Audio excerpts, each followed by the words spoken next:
जो लोग ऑपरेशन करवाना चाहते हो, मैं उन लोगों से आग्रह करूंगा कि मत।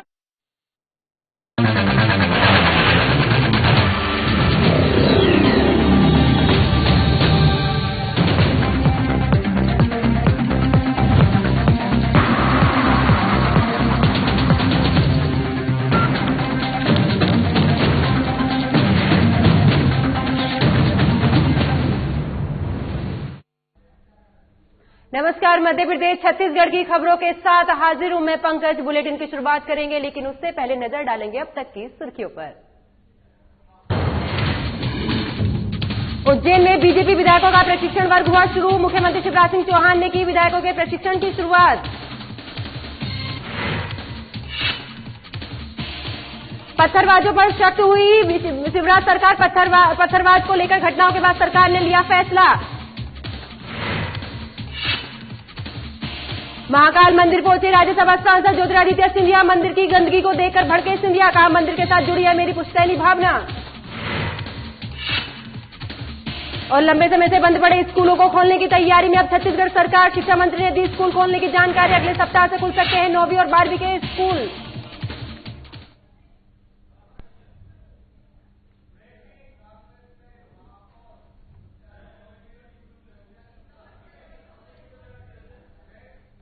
तो बुलेटिन की शुरुआत करते हैं इस वक्त की बड़ी खबर के साथ। तो इस वक्त की बड़ी खबर इंदौर से आ रही है, जहां कांग्रेस से महापौर प्रत्याशी होंगे संजय शुक्ला। नगर निगम प्रभारी विजय लक्ष्मी साधो ने इसकी घोषणा की है। साथ ही आपको ये भी बता दें कि संजय शुक्ला जनता की आवाज है, ये विजय लक्ष्मी साधो ने कहा है। तो वहीं संजय शुक्ला का भी बयान सामने आया है। उन्होंने कहा है कि पार्टी की उम्मीदों पर खरा उतरने की वो कोशिश करेंगे। तो इंदौर से कांग्रेस से महापौर प्रत्याशी होंगे संजय शुक्ला। नगर निगम प्रभारी विजय लक्ष्मी साधो ने इसकी घोषणा की है। तो संजय शुक्ला जनता की आवाज है, ये विजय लक्ष्मी साधो का कहना है। साथ ही पार्टी की उम्मीदों पर खरा उतरने की कोशिश करूंगा, ये संजय शुक्ला ने कहा है। तो इंदौर से ये बड़ी खबर आपकी टीवी स्क्रीन पर है, जहां कांग्रेस से महापौर प्रत्याशी होंगे संजय शुक्ला। नगर निगम प्रभारी विजय लक्ष्मी साधो ने इसकी घोषणा की है।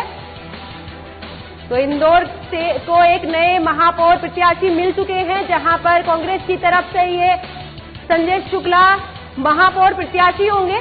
नगर निगम प्रभारी विजय लक्ष्मी साधो ने इसकी घोषणा की है। तो संजय शुक्ला जनता की आवाज है, ये विजय लक्ष्मी साधो ने कहा है।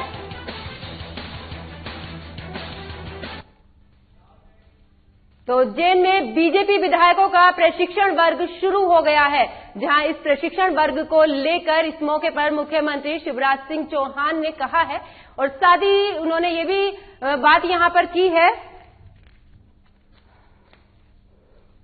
तो आपको बता दें कि उज्जैन में बीजेपी विधायकों का प्रशिक्षण वर्ग शुरू हो गया है। इस मौके पर मुख्यमंत्री शिवराज सिंह चौहान, ज्योतिरादित्य सिंधिया और नरोत्तम मिश्र, प्रहलाद पटेल, ओम प्रकाश धुर्वे ने दीप प्रज्वलित कर इस प्रशिक्षण वर्ग का शुभारंभ किया है। इस दौरान मुख्यमंत्री शिवराज सिंह चौहान ने कहा है कि कार्यकर्ता लालटेन की तरह होते हैं और कई बार लालटेन की कांच पर धूल जम जाती है, जिसकी वजह से उसका प्रकाश एकदम धुंध पड़ जाता है।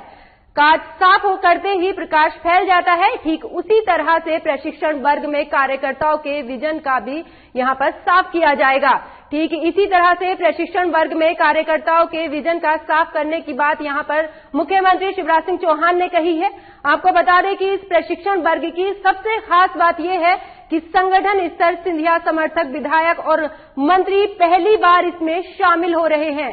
प्रशिक्षण वर्ग के दौरान विधानसभा सत्र की रणनीति, कार्य, व्यवहार से अवगत कराने के साथ ही आने वाले समय में निकाय चुनाव की रणनीति को लेकर भी विधायकों के साथ मंथन होगा। वहीं सिंधिया समर्थकों के पहली बार शामिल होने को लेकर ये कयास लगाए जा रहे हैं कि उन्हें भी बीजेपी की रीति नीति से बेहतर तरीके से वाकिफ कराया जाएगा।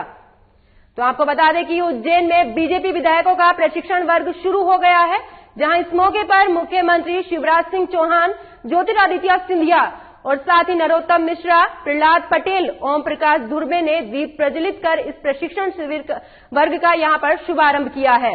तो आपको बता दें कि इस दौरान मुख्यमंत्री शिवराज सिंह चौहान ने कहा है कि कार्यकर्ता लालटेन की तरह होते हैं। कई बार लालटेन के कांच पर धूल जम जाती है जिसकी वजह से प्रकाश कम पड़ने लगता है। कांच साफ होते ही प्रकाश फैलने लगता है। ठीक उसी तरह से प्रशिक्षण वर्ग में कार्यकर्ताओं के विजन का भी साफ किया जाता है।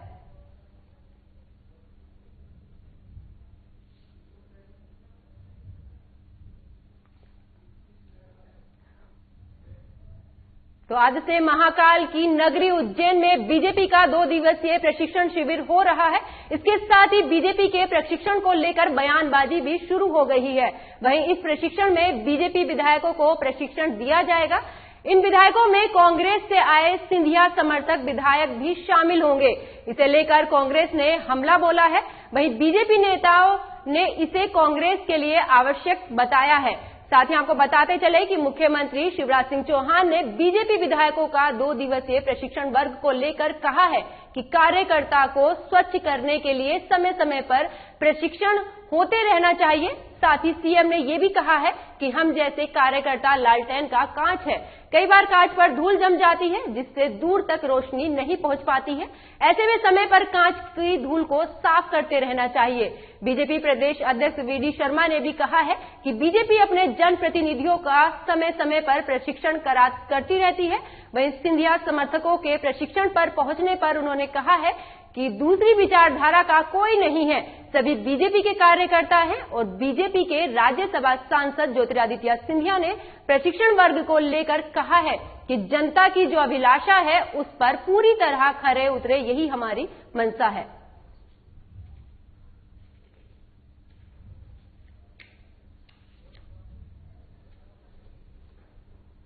तो आज से महाकाल की नगरी उज्जैन में बीजेपी का 2 दिवसीय प्रशिक्षण शिविर शुरू हो रहा है। इसके साथ ही बीजेपी के प्रशिक्षण को लेकर बयानबाजी भी तेज हो गई है। आपको बता दें कि इस प्रशिक्षण में बीजेपी विधायकों को प्रशिक्षण दिया जाएगा। इन विधायकों में कांग्रेस से आए सिंधिया समर्थक विधायक भी शामिल होंगे। इसे लेकर कांग्रेस ने हमला बोला है। वहीं बीजेपी नेताओं ने इसे कार्यकर्ता के लिए आवश्यक बताया है। बताते चलें कि मुख्यमंत्री शिवराज सिंह चौहान ने बीजेपी विधायकों का 2 दिवसीय प्रशिक्षण वर्ग को लेकर कहा है कि कार्यकर्ता को स्वच्छ करने के लिए समय समय पर ऐसे प्रशिक्षण होते रहने चाहिए। तो मध्य प्रदेश में जलाभिषेक कार्यक्रम का आयोजन किया गया, जिसमें सीएम शिवराज सिंह चौहान ने राज्य की जनता को कई बड़ी सौगात भी यहां पर दी है। इस मौके पर केंद्रीय रक्षा मंत्री राजनाथ सिंह ने करोड़ों की जल परियोजनाओं का लोकार्पण किया है। तो वहीं इस मौके पर सीएम ने राज्य की जनता को संबोधित भी किया है।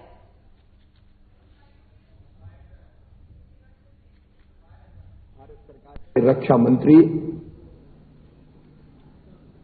स्नेह, प्रेम और आत्मीयता के सागर हमारे मार्गदर्शक आदरणीय श्रीमान राजनाथ सिंह जी एक लंबे समय बाद मदद कर रहे हैं, इसलिए एक बार फिर तालियां बजा के अभिनंदन कीजिए। हमारे अपने मध्य प्रदेश का गर्व और गौरव बढ़ाने वाले केंद्रीय कृषि मंत्री, पंचायत ग्रामीण विकास मंत्री और यशस्वी नेता आदरणीय श्रीमान नरेंद्र सिंह तोमर जी, मध्य प्रदेश के वरिष्ठ नेता हमारे पीडब्ल्यूडी मंत्री आदरणीय पंडित गोपाल भार्गव जी, हमारे पंचायत और ग्रामीण विकास मंत्री आदरणीय सिसोदिया जी, महेंद्र सिंह, भाई विजेंद्र यादव जी, भाई ओपीएस भदौरिया जी, मेरे मंत्री साथीगण, मनोज जी और 57,600 से ज्यादा स्थानों पर आज जो जल संरचना है जिनका लोकार्पण श्रद्धेय राजनाथ सिंह जी के हाथों हुआ है, वो हमें सुन रहे प्रिय बहनों और भाइयों और भांजे और भांजियों, कई जगह हम देख रहे हैं कि तालाबों पर ही लोग बैठे हुए हैं।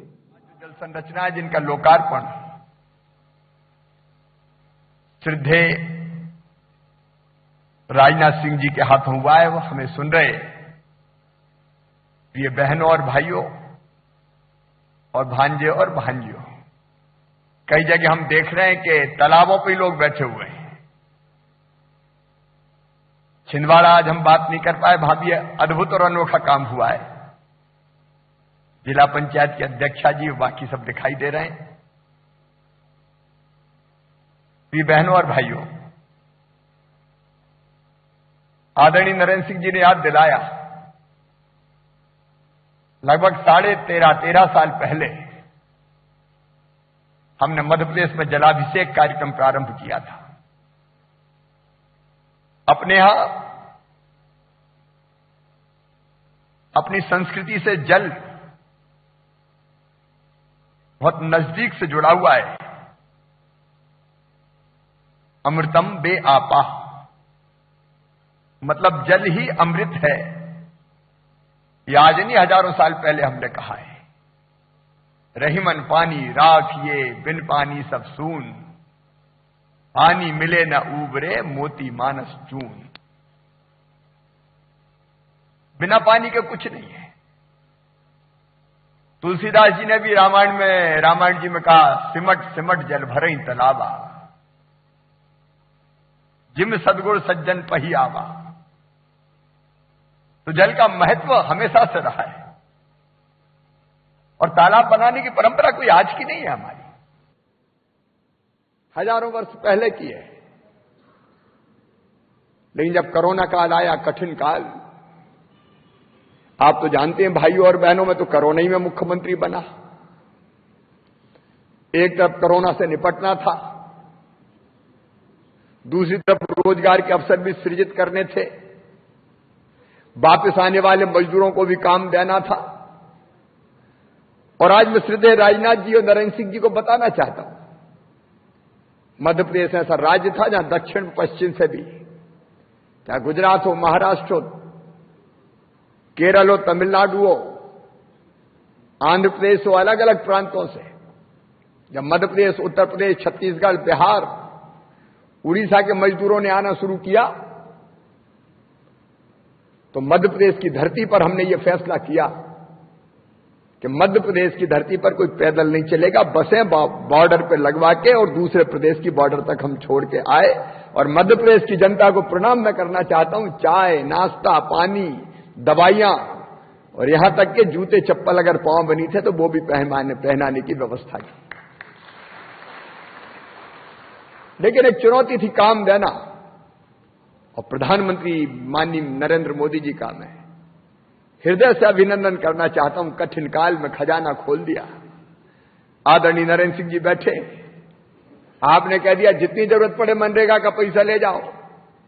61,000 करोड़ तब था, बढ़ाते बढ़ाते जैसा वो बता रहे थे 1,13,000 करोड़ से ज्यादा, और उसमें भी 50,000 करोड़ का एक अलग से गरीब कल्याण रोजगार के नाम पर। धन की कोई कमी नहीं रहने दी और हमने भी फिर कसर नहीं छोड़ी। सोचा पैसा आया तो सदुपयोग करें। अनेकों प्रकार के काम किए, उनके विस्तार में मैं नहीं जा रहा, लेकिन हमने ये भी तय किया कि हम जल संरचनाएं बनाएंगे। नए तालाब, पुराने तालाबों का जीर्णोद्धार, कुआं, बावड़ी, चेक डैम, स्टॉप डैम, एक नहीं अनेकों जल संरचनाएं, नदी के पुनर्जीवन का काम हाथ में लिया। तो आप मुख्यमंत्री शिवराज सिंह चौहान को सुन रहे थे, जो कल जल अभिषेक कार्यक्रम में पहुंचे, और साथ ही इस दौरान उन्होंने प्रदेशवासियों को कई सौगात भी यहां पर दी है और साथ ही पानी के महत्व को भी बताया है। और इसी दौरान उन्होंने कोरोना में जिस तरह से कोरोना काल में जनता ने और प्रदेश के लोगों की जो सहायता की है उसको लेकर भी जनता का धन्यवाद किया है। इसी दौरान हमारे पास ग्वालियर से एक बड़ी खबर सामने आ रही है, जहां ग्वालियर में पुलिस प्रशासन की बड़ी कार्रवाई की है, जहां रेत माफियों पर पुलिस ने शिकंजा कसा है। साथ ही इस दौरान अवैध रेत को बेच रहे आरोपियों को भी गिरफ्तार किया है, जिसमें से 6 आरोपियों को गिरफ्तार करने में पुलिस ने सफलता हासिल की है। तो बड़ी खबर ग्वालियर से है, जहां पुलिस प्रशासन ने बड़ी कार्रवाई की है। तो ग्वालियर में पुलिस प्रशासन की बड़ी कार्रवाई हुई है, जहां पर पुलिस ने रेत माफियों पर पुलिस ने यहां पर शिकंजा कसा है और साथ ही 6 रेत माफियों को यहां पर गिरफ्तार भी किया है। तो ग्वालियर से बड़ी खबर सामने आ रही है, जहां पुलिस प्रशासन की बड़ी कार्रवाई की है, जहां पर पुलिस प्रशासन ने कार्रवाई करते हुए 6 आरोपियों को गिरफ्तार किया है। रेत माफियों पर पुलिस ने शिकंजा कसना शुरू किया है, जिसके दौरान अब पुलिस ने 6 आरोपियों को गिरफ्तार कर लिया है। तो ग्वालियर से बड़ी खबर है, जहां पुलिस प्रशासन की बड़ी कार्रवाई की है पुलिस प्रशासन ने, और इस कार्रवाई को करते हुए 6 आरोपियों को पुलिस ने गिरफ्तार किया है।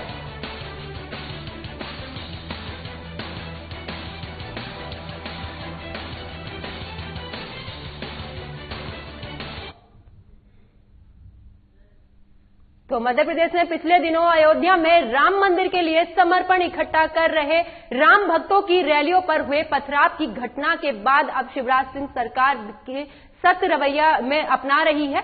सरकार अब पत्थरबाजों के खिलाफ कड़ा कानून बनाने जा रही है। इसके लिए उत्तर प्रदेश, महाराष्ट्र और कर्नाटक के कानूनों का अध्ययन करवाया जा रहा है। इस मौके पर राज्य के सीएम शिवराज सिंह चौहान ने कहा है कि ये असाधारण घटना है और इस पर लगाम लगाने के लिए असाधारण कानून बनाया जा रहा है। इस कानून में पत्थरबाजों के नुकसान की भरपाई की जाएगी, जो पैसा नहीं देंगे उसकी संपत्ति जब्त कर दी जाएगी। तो साथ ही शिवराज सरकार में आने वाले विधानसभा सत्र में सरकार इस संबंध में कानून लाने की तैयारी कर रही है। वहीं गृह मंत्री नरोत्तम मिश्रा ने भी कहा है कि सरकार इस कानून की तैयारी कर रही है और जल्दी ही पत्थरबाजों को भरपूर सबक भी सिखाया जाएगा। लेकिन इस कानून के प्रस्ताव पर विपक्ष कांग्रेस ने आपत्ति जताई है। कांग्रेस नेता और पूर्व मंत्री पीसी शर्मा का कहना है कि राज्य में इस सबसे निपटने के लिए काफी सारे कानून पहले से हैं, नए कानून की कोई आवश्यकता नहीं है। लेकिन इन सब के बाद भी सरकार ऐसा सख्त कानून को लाने पर अड़ी हुई है। इससे पहले शिवराज सरकार लव जिहाद के खिलाफ कानून ला चुकी है, जिसके देश में चर्चा हो रही है।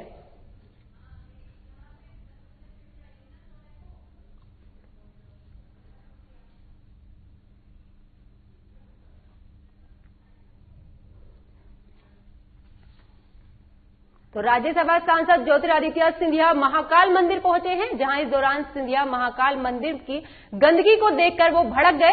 उन्होंने कहा कि मंदिर के साथ मेरी पुश्तैनी भावना जुड़ी है। मेरे पूर्वजों द्वारा मंदिर के अंदर जो चांदी लगाई गई है, वहां सफाई की सख्त जरूरत है। काले पत्थर का भी निखार निकलना जरूर चाहिए। आपको बता दें कि सिंधिया उज्जैन पहुंचे हैं, जहां वो बीजेपी के प्रशिक्षण शिविर में भी शामिल होंगे।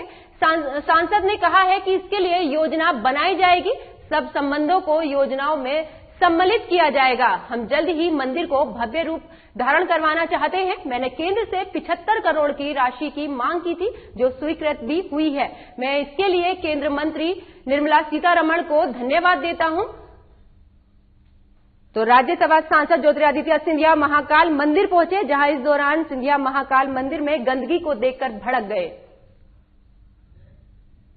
तो काफी लंबे समय से बंद पड़े स्कूलों को खोलने के अब विचार कर रही है छत्तीसगढ़ सरकार। साथ ही आपको ये भी बता दें कि स्कूल शिक्षा मंत्री प्रेमसाय सिंह टेकाम ने आज इसकी जानकारी दी है। मंत्री ने जानकारी देते हुए बताया है कि अगले सप्ताह से 9वीं से 12वीं तक के क्लासों के लिए स्कूल खोल दिए जाएंगे, जिसके लिए कल होने जा रही कैबिनेट की बैठक में मोहर लगेगी। मंत्री ने यह भी बताया है कि स्कूल खोलने की पूरी तैयारी कर ली गई है। वहीं स्कूल में छात्रों को कोरोना गाइडलाइन का पालन करना होगा। छात्रों को मास्क लगाकर ही स्कूल आना होगा। साथ ही स्कूल में सैनिटाइजेशन भी किया जाएगा। वहीं कोरोना महामारी के चलते थमी लोकल ट्रेनें आज से पटरी पर दौड़ रही हैं। रेलवे ने 12 लोकल ट्रेनों के परिचालन की इजाजत दी है। 11 महीने बाद लोकल ट्रेन के शुरू होने से लोगों को बड़ी राहत मिली है।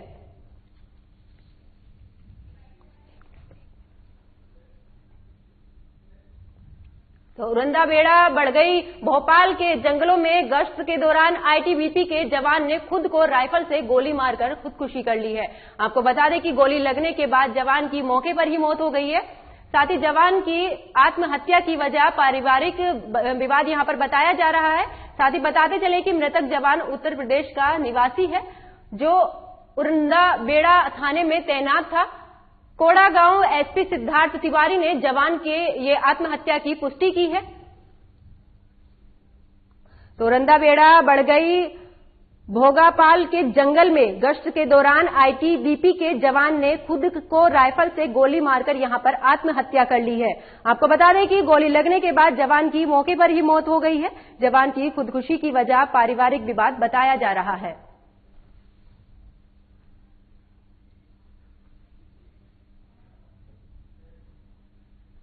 तो बीजेपी विधायक भीमा मंडावी हत्याकांड मामले में एनआईए ने 22 नक्सलियों की सूची जारी की है, जिसमें 9 अप्रैल 2019 को श्यामगिरी में नक्सलियों ने भीमा मंडावी के वाहन को ब्लास्ट कर उसे उड़ा दिया था। इस धमाके में भीमा मंडावी की मौत हो चुकी थी।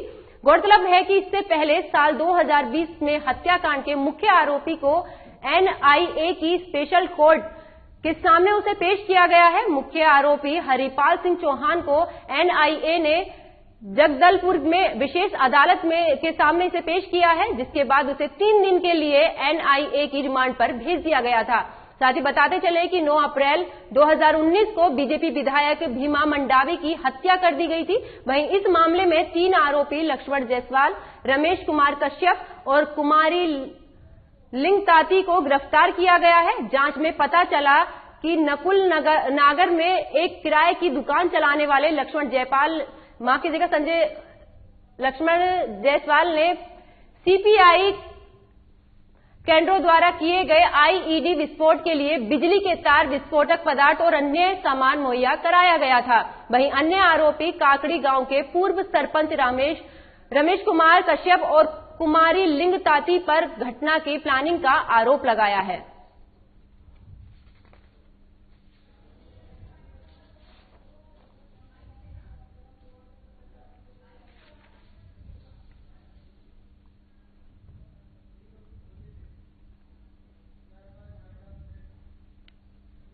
तो बुलेटिन में फिलहाल इतना ही। मुझे दीजिए इजाजत। नमस्कार।